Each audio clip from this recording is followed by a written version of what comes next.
Welcome back to the Suffolk History Podcast. Now, behind me is the 12th century gatehouse of Butley Priory. This is pretty much all that remains. But this is a story of vast wealth, of royalty, of intrigue, and more recently, some pretty famous musicians as well.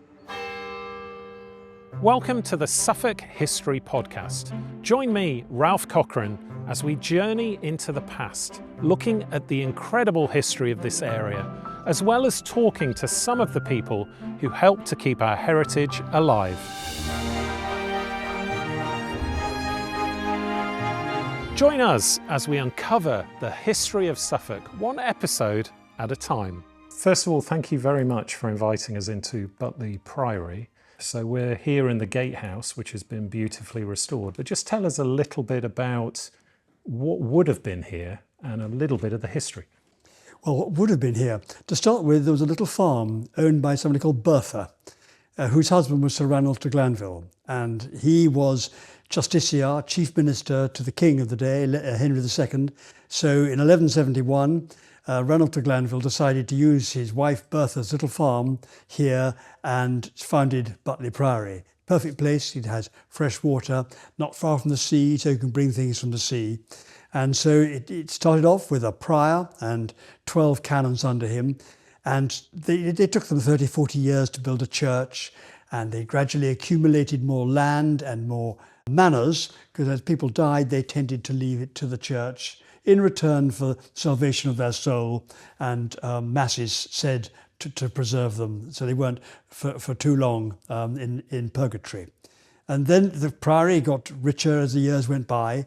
By 150 years later, they were rich enough, first of all, to extend their church to 235 feet long with 2 organs, which was absolutely massive for the day, way beyond what any local need could have required. And then they built this building we're in now, Butley Priory Gatehouse, which is entirely unnecessary building, but it was a sort of display of power and wealth. So that's where we're sitting now. And this building is about the only one that survived nearly intact from the priory, which was dissolved nearly 500 years ago now. And the rest have become farm buildings or been knocked over or robbed. And this building has twice really fallen into decay, then been got back by philanthropists in the day. And so now that's what it is now. And it's largely now a wedding venue, but it's a lovely, peaceful, beautiful building. And you've had some quite famous people recently come through here as well. The Arctic Monkeys in deep lockdown, and they've recorded the car, and they were here for 6 weeks, and they had some tents in the garden, and they used the whole building. I don't know how they all fitted in with their team, their management team, tech team. And Ed and I weren't very familiar with the Arctic Monkeys, and we listened to their music, and we had just replanted the garden, and we were watering it. It was mid-August, very, very hot. And they had the doors open and we could hear this wonderful music. And somebody was playing a double bass. They came out and we said, "Oh, sorry, we're just watering the plants." And they had a game of football. And they were actually wearing rather curious clothes, suits in the middle of August. Now, if you're enjoying this video, please help us to make more by clicking that subscribe button and liking this video. You could also tell a friend. We're all volunteers. It's only with your help that we can make great content like this. So that was our brush with the Arctic Monkeys. And then I think Florence and the Machines, she stayed here. We've had Ed Sheeran's management team staying in the farmhouse. And I don't know how many other incognito people have been. I think we ought to go back a little further in time to Henry VIII's sister, dropping back half a millennium, who loved this place. And her second husband was the Duke of Suffolk. And they came here numerous times. She'd had a bit of checkered history, poor woman. She'd been married off at 15 to the King of France, who was 57. And she did a deal with her brother Henry VIII. Said, "Look, I'll marry this guy. I can see it's important to you politically, but if he does, when he dies, and the sooner the better, I can then marry the person I want to marry, which is the Earl of Suffolk." And sure enough, she goes off to France, and about 3 months later, he does die. She has to wait until she's shown not to be pregnant, And then Henry hears that she's actually quietly married the Duke of Suffolk out in Paris. He's absolutely furious. And you know, when you get the wrong side of Henry VIII, you're liable to lose your head.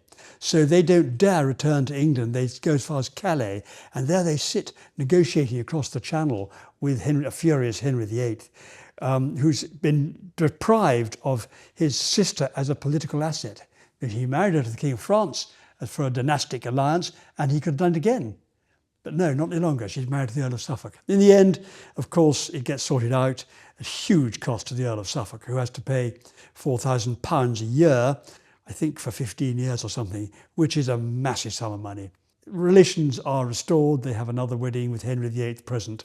And then she used to come back to Butley Priory regularly. They clearly loved it here. They would go hunting round about and just spend time here in a peaceful place, away from what must have been a pretty torrid and toxic Henry VIII's court.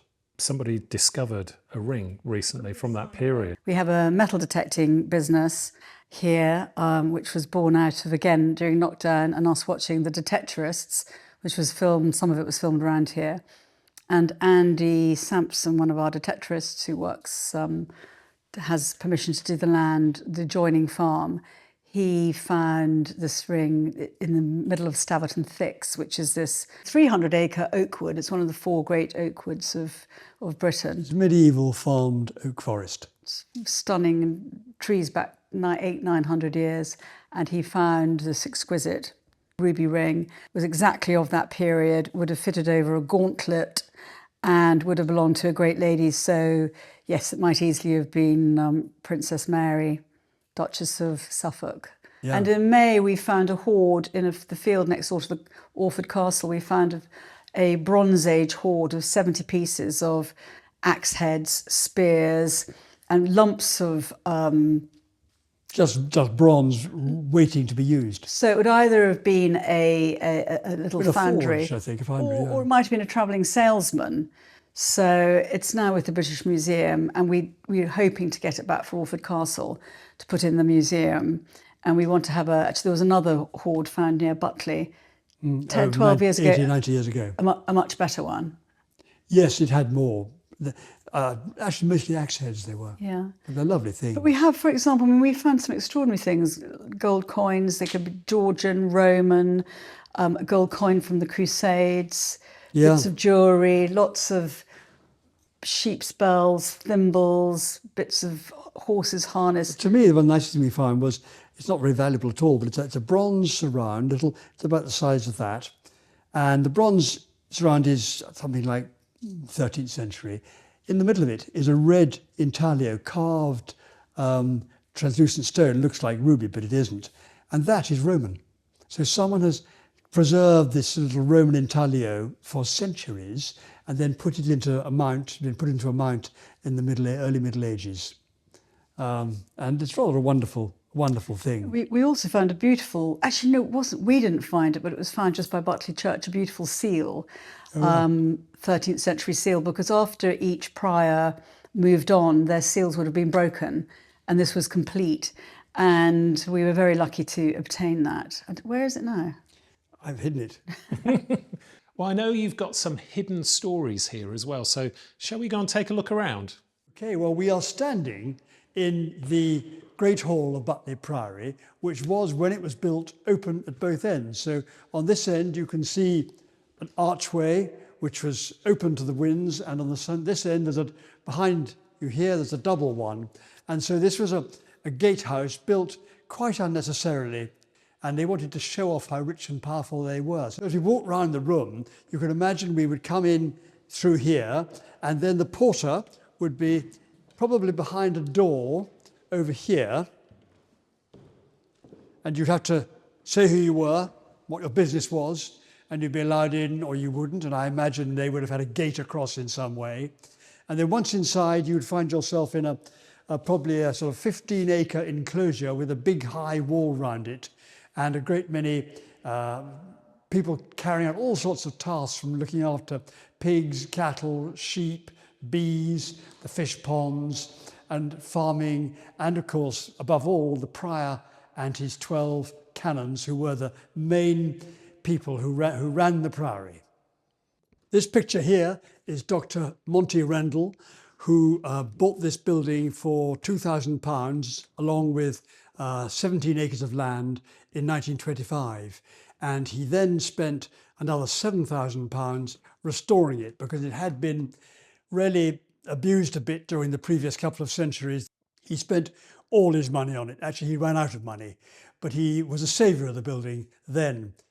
He wasn't actually the first saviour of the building because in about 1700 there is a print of this building with trees growing out of the roof. And so by then it was almost falling down. So an earlier person in about then, 1700, 1730, got the house back, looked after it, turned it into actually the village rectory. And if you go upstairs, which we will do, you'll find it goes from being Gothic down here to being a Georgian building upstairs. And that's from the 1730 restoration. But to go back to him, he bought the building in 1925. He lived here until his death in 1951. And we owe him an enormous amount because without him, probably this building would have disappeared. It very nearly did disappear in February 1943 when this man, Dr. Rendell, was asleep upstairs. And suddenly, 3 or 4 in the morning, there was an enormous explosion. And a German bomb had been dropped about 60 metres out into the garden of the Priory. It was an enormous thing. It was a landmine. It came down on a parachute, went into the ground, exploded, and luckily the blast went up at an angle of about 45 degrees. So instead of obliterating the Priory, as it would have done had it gone off at ground level, it just knocked the top gable off, and then the gable beam through knocked the gable off on the other side. But I can remember as a small boy, a deep crater right there, which had been turned into a garden, was the remains of that bomb. So poor Dr. Rendell was asleep upstairs. This vast explosion takes place, and he comes shuffling downstairs in his pajamas and slippers, and has to abandon the building, I think, for quite a while after that. I don't know when it was put right, probably after the war, when people could actually return to building repairs. Also in this area, there were a lot of villagers who'd been moved out, weren't there, during the war? That was just north of here. The villages of Icon and Sudburn were cleared completely in, I think, about 1942-3. And that was so that they could do live firing and develop especially what they call the funny tanks for the invasion on D-Day. Things like tanks with flailing chains in front of them, which were used to explode mines in minefields so that people had a passage through. And floating tanks, which again were quite effective actually. If your tank went down, well, you'd had it. But the floating tanks, quite a lot of them managed to land, and then they were instantly available on D-Day itself. But that was a little bit to the north of here. But this coast, of course, was very much part of World War II in that it was an obvious potential place for invasion by the Germans in 1940. And so there's an awful lot of defence work was done here, luckily never called into action. Monty Rendell was an academic, a classicist, and if you wander around the gardens, you come across various little inscriptions in Latin and Greek, which I'm afraid to say I'm not able to translate for you, but I'm sure they are jokes. And he was made one of the founding governors of the BBC, and so he had to have a wireless, as he would then have called it, which was an enormous, hideous thing. He was very embarrassed by this wireless, so he made a special place for it. If we go next door into the Great Hall, I'll show you where that was. There we are. So the wireless lived behind that door and was therefore invisible to Dr. Rendell and his guests. And then there's this little thing here, little hatch here to let the sound out, through which you could turn it on and off. And around the hatch, it says in Greek, stoma aeros, the mouth of the airwaves. So his classical friends would say, oh, ho, ho, ho. Wonderful classical joke. So this is the late 20s then? Yeah, 25, 26 it was founded, I think. Yes. Oh, that's incredible. Yeah. So just here, by what would have been the entrance to the Priory, there's various bits of graffiti. You can see especially this little circular one here. And this was, you find this in a lot of medieval buildings, and it's to keep out the evil spirits and the witches who supposedly come in through openings like doorways and fireplaces, windows. And there's quite a lot of scratchings here, but that's the most, this one down here is the most obvious. And it's all to do with keeping out evil. And there are one or two gargoyles, particularly this one up here. That's rather fun. I don't know if you can zoom in on that one. An upside down face. That's the most interesting one. Oh yeah, so why is he upside down? We don't know. No, we don't know. But most of the stone we see in here comes from France, because Suffolk has almost no natural stone, and such as it does have is not very good. So they brought limestone from Normandy, from Caen in Normandy, in barges across the North Sea through the English Channel, and brought them really quite close by and unloaded them here. So they had for the structural part of the stonework, they'd have had the Caen limestone, and then they infilled with other things like septaria is a Suffolk stone which doesn't last all that long, and flint. And some of the exterior of the priory has got the most beautiful flint work, which is a very highly skilled and a lovely thing to see. I think behind you have a very special room, don't you? So I'm interested in the big reveal. Oh yes. So this little room in here is where alms would have been dispensed. So the monks would have come here, would have been in here, would have opened these windows, and the poor would have queued up and been given a few pennies. And this piscina is the only thing that survives from the abbey. And this is where there would have been holy water in here. And it then became Monty Rendall's study. The Butley Priory Chronicle, which was always rumoured to exist. It's always said to have been a chronicle kept for the last 25 years of the Priory's existence, but no one knew where it was. And then somewhere in the Bodleian Library, in a file labelled Snape Priory, there it was, the Butley Chronicle, Butley Priory Chronicle. And the reason it was in the wrong place was the first line mentioned Snape, so it was shoved in the Snape box. And it's kept by, we don't know which of the canons for 25 years. It has all sorts of details about the farming, about the floods that constantly seem to come in from the sea into the priory lands. And also it mentions great affairs of state, things like when Henry VIII had a son at one moment with Catherine of Aragon, who then the son died very, very quickly. And this clearly was a matter of huge importance to his kingdom. And it recounts all sorts of things. Almost the first story in it is a rather sad one, because the prior in about 1508 was Prior Bromham, I think he was called, and he committed suicide, which of course was a mortal sin in the Catholic Church. And he hanged himself, I think, in Ipswich. The reason no one quite knows, but they were in debt at the time, the Priory, and they were being pursued by the Crown for the money that they owed. And possibly he knew that there'd been some skullduggery. Anyway, he should not have been buried in consecrated ground. And so he was buried initially as close to it, but not inside it as could possibly be. And then the Bishop of Norwich heard about that and was incensed and said, no, dig him up. And he was removed. And then he was moved again. And finally, 9 months after he died, what remained of his corpse was buried finally and ultimately under a crossroads only about half a mile from here, where he lies to this day with cars and traffic going back and forward over him, which was intended as a final indignity for the poor man. This staircase would have been put in 1730 or so, and it winds up 48 steps, and it's cantilevered all the way. And when we have weddings, there's a particular window at the top which every bride and groom chooses, or every bride really, chooses to have a photograph taken. And there we are, we're looking out across the park, and it really is a very magical window. And the other very magical window is on the landing. And again, this would have been open once upon a time. It's hard to visualise how it would have worked when it was a gatehouse, but I imagine staff would have lived up here. This is our bridal suite. There was the most beautiful cast iron bath, an enormous bath, kind of 7 foot long, And with great difficulty, we took it out. It took all the hot water, so nobody else could have any hot water.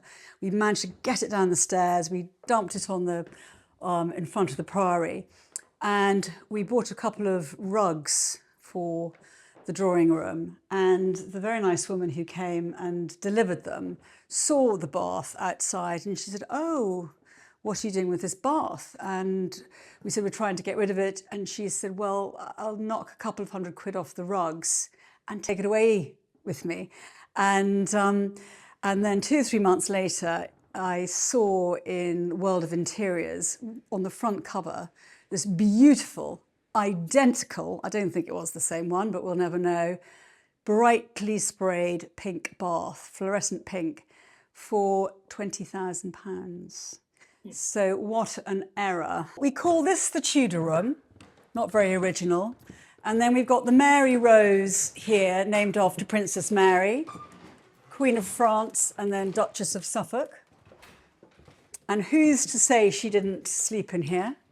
We call this the de Glanville room, named after the founder. And then there's one more lovely little room down here, which Edward could show you. Yes, we come now. This little bit here, there's a bathroom there and a little single bedroom here, which we call the monk's cell. But the most interesting thing really is this room, which now is a lavatory and always has been, because in the floor there is a trapdoor where in one of the buttresses it's hollow to the ground, and this would have been the guard room, the medieval loo, where you simply hovered over a hole and down it all went, trickled out the bottom. I guess it would have ended up in the fish ponds nearby, which fed the carp, which fed you on Fridays. So it was a wonderful circular economy. I have a couple of things to ask you about. The first one is the idea for Sonne Lumière. That's her. How did that come about? I mean, it was a huge success. For those who don't know, that's French for sound and light. So it was a sound and light show. But it doesn't really describe the full drama of it, does it? I think it was during the Queen's Jubilee, watching Buckingham Palace with this fabulous Sonne Lumière and the pictures of the corgi and the teacup, and I can't remember what else was on the front of Buckingham Palace. And I just thought, what would be great to do it here and tell the history of Butley Priory for Orford Museum. And we're always looking at ways to make money and promote the museum. And we do a lot of history talks here at the Priory. And I was just trying to think of something a little bit different and to get younger people in, next generation. So Edward wrote the history. It was just under an hour long. And I tickled it up a little bit, made it more of a drama. Out of interest, who came up with the idea? That was Lucy, wasn't it? No, it wasn't. It was Valerie Fenwick. And she said, "Why don't you all pretend you're peasants sitting outside the Priory?" And it took off from there. What a brilliant way of telling history, because it makes you part of it. The medieval advertising board outside, yes. There are all these beautiful plaques, shields. Yeah, indeed. It's, I think, the finest armorial in the country. It's 35 shields. And they're on the north face of the house. They don't get the weather, and they've survived remarkably well since they put up there in about 1320. And they would have originally been painted bright colours as well. That all the paint's gone, of course. They start off with all the great kingdoms and potentates of Europe, like the Holy Roman Empire, the Papacy, Kingdom of France, Kingdom of England, Castile, and Denmark. And then it's the great families of England of the day, some of which still survive, and gradually on down to the 5 rows through the local squirearchy, some of which we think gave money to help build this building. And then down the bottom there's a row of very much local people. And there's one fake shield there, which was someone called Lord Rendlesham owned this house and 20,000 acres round about in about 1800. And he hacked out one of the shields in the bottom row and put his own in. Sacrilege. Yes. And they would have all been brightly coloured and painted. They would. So Claire, tell us a bit about the museum, because it's close to your heart. You run the History Festival here, but also talks pretty much every month through the year. It's a wonderful organisation, and we had the Priory available, and it has amazing acoustics, and we were delighted to share it as custodians. It's so nice to put it to use. And so that's how it started, and it just began to snowball. We do one a month in the winter months, And then we've expanded to do some slightly different events like Midsummer Night's Dream, the Sonny Lumiere. We've got King Arthur next summer, to bring in a younger generation, a wider audience. Our next big event is the Sonny Lumiere at Orford Castle, which we're doing with English Heritage. Is the story about Orford Castle then? Well, we start with obviously the building, Henry II, sweeping in from France, a Norman king. His grandfather was obviously William the Conqueror, and his mother Matilda, she connived that her cousin Stephen was deposed. And back then, medieval England was a very nasty place. It was civil wars, barons who ran their castles as fiefdoms. They had Flemish mercenaries, and the local people paid huge taxes. And Henry came in aged 20, I think, and the first thing he did was to tear down 1,000 illegal castles. And he controlled his empire with castles. He was a polymath. He was an extraordinary man. He spoke languages. He was incredibly athletic. He could spend all day and night in the saddle. He founded the British law, put in the foundation stones. He fell in love and married Eleanor of Aquitaine, who was 11 years his senior and Queen of France when they met. And she was very unhappily married to the very pious Louis VII. Incredibly wealthy, the richest woman in the known world, very beautiful. So they were the perfect match, a power couple. And she managed to persuade Louis to divorce her because they hadn't had a son and they were cousins. And they said that they had angered God, so this was made possible. I think only 8 weeks later she married Henry, and her lands and wealth were restored to her.